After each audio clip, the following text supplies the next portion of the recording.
I'm honored to have the great Bayshore legend Elijah Piazza, 6'6", 265 pounds of solid muscle.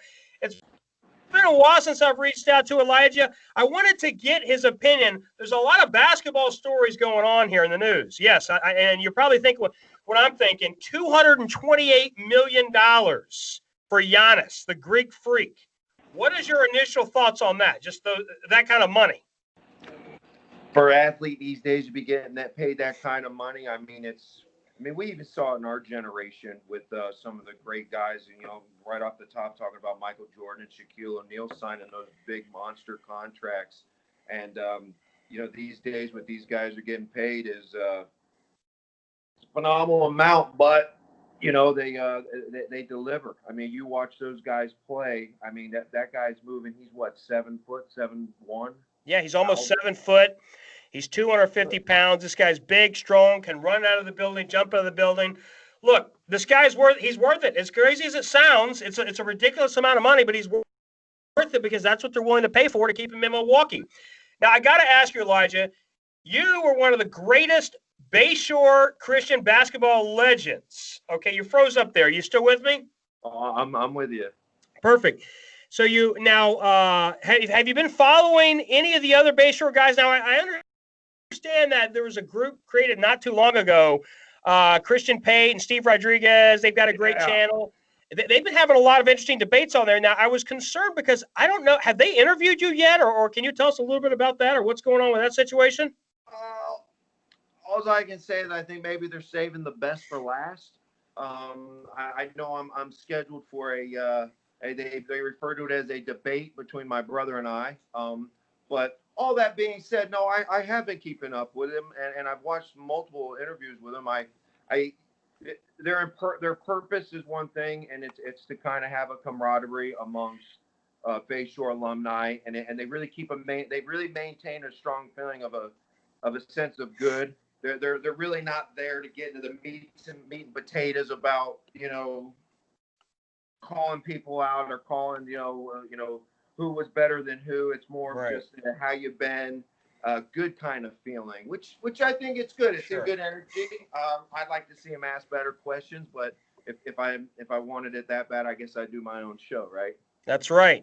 But I'm glad we had you on for a few minutes here to talk about that. Now, by the way, you said the debate. Now, I love you. I love your brother. You guys are great. We grew up together. I was unaware that there was a debate. I mean, did your brother grow up to about 6'6", 240, 250? I mean, I was unaware that that he achieved your level of success that you achieved. From what I understand, you played at UT, you played at Florida College, you went all around the world.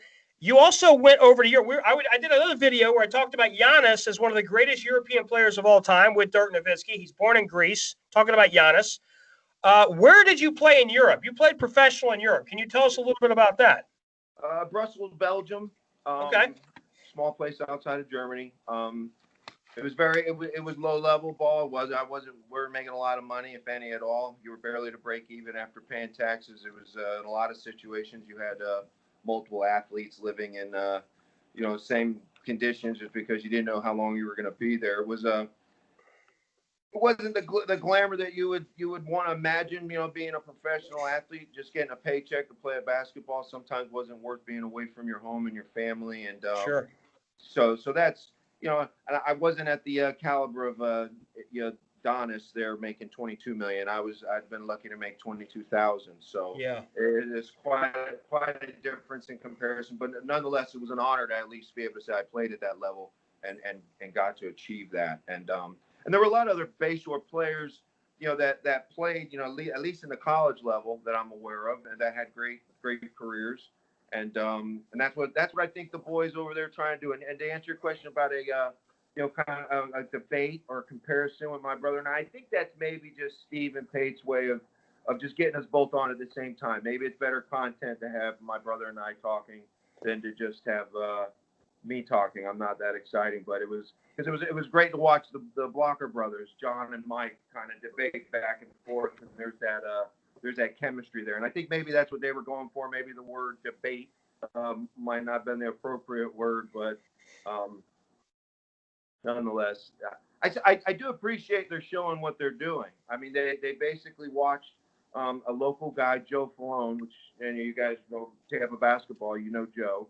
Yep. And you know, they got in on that. And they watched what Joe was doing on a big spectrum, and they isolated it down to where their heart's at, and that's at Bayshore. And the fact that they've got 400 members on their website, that's incredible. I think that's something like 30% of all the graduating class history. So, wow. Yeah, so it's an honor, and I like what they're doing, and I'm not going to critique or bash them too much.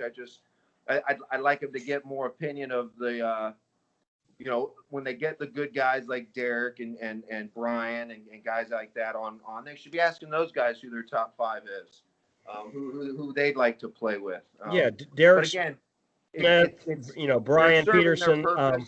And I appreciate their show. Well, I'll take your advice, you know, because I don't know much about Brian Peterson. I know when I was there, he was the legend, you know, graduated years earlier, went to Georgia, superstar from what I hear. I don't know much about it. Didn't really follow too much of his career too deeply. But who are some other guys? So you named Derek Smith as a guy that jumps out, Brian Peterson. Obviously, there, you know, yourself is in that list. You know, I'm putting you on that list. By the way, you know, I don't even know if you want to get into this, but I was there the last time the Bayshore gymnasium was rocking and rolling, and you shattered the glass like Shaquille O'Neal. Was that amazing? Was that by design? It was at the end of the game. It's the best end of a game I've ever been a part of. I thought it was fantastic. I never felt so miserable in my life. I was at a fundraiser at my high school, and they were trying to make a few dollars. Right. And there I am breaking their backboard and costing them money. You know, that's one of those things that one day when I got a little extra money, I think I owe them a backboard. I really, yeah. You know, for the, and then the Nevergan got caught on camera, so it wasn't even a. I owe Bayshore a new backboard. I feel bad about it. It's the second time I broke that same backboard. So, yeah, I mean, I think I owe them one by now. When you got an extra 15 or 20K laying around or whatever those backboards go for, I mean, those are nice backboards. But yeah, no, I thought you felt bad. That's good. I'm glad you felt bad, but I felt great. I was so excited. I almost couldn't. I was so excited. I was on the court. I had to contain myself because I almost started rolling around on broken glass. That's how excited I was. I said, Preston, this is broken glass. You cannot roll around on broken glass. That's how excited I was. It was just great. I got you the pass, the assist.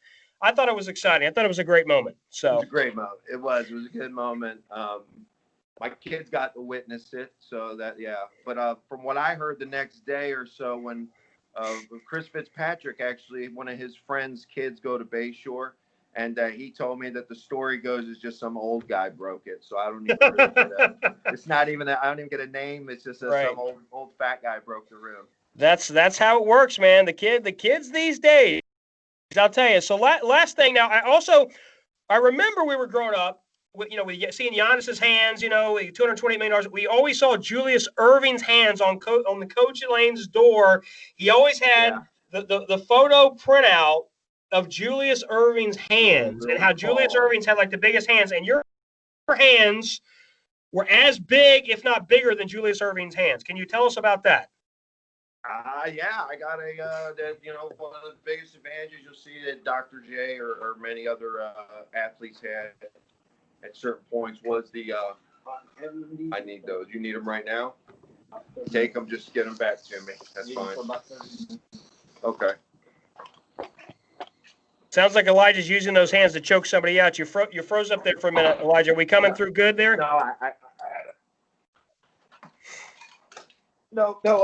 No, you're right. I've been blessed with.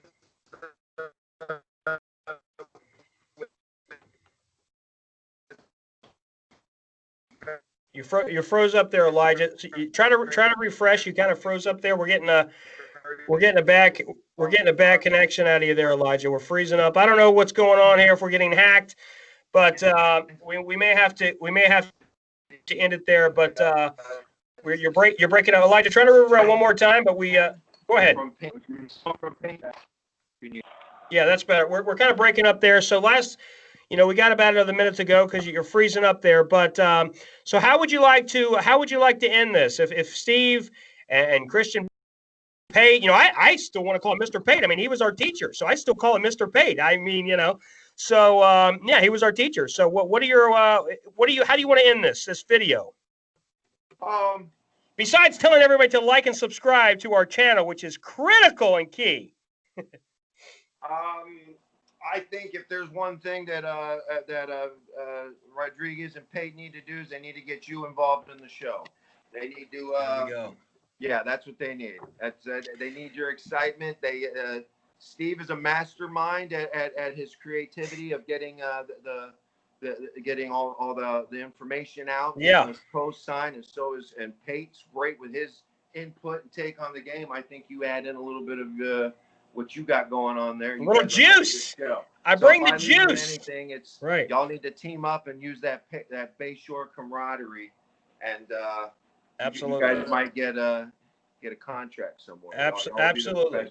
We'll be interviewing you. Well, Elijah, we appreciate the time. I thought about you with Giannis, and I thought, man, we could have a whole nother thing about what you do with $228 million. But yeah, what do you? Let me just end it with this last thing. What do you think it takes to get to, getting a college scholarship and playing a little bit of European ball to the NBA? What do you think is that next little bit of level, a little extra juice to separate from getting a college scholarship, which is great at that level, to the NBA level? What is that next level? What do you think that many people need to get to that next level?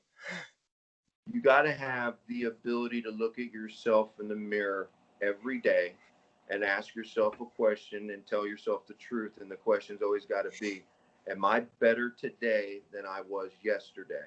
And if you can truthfully say yes to that, the sky's the limit.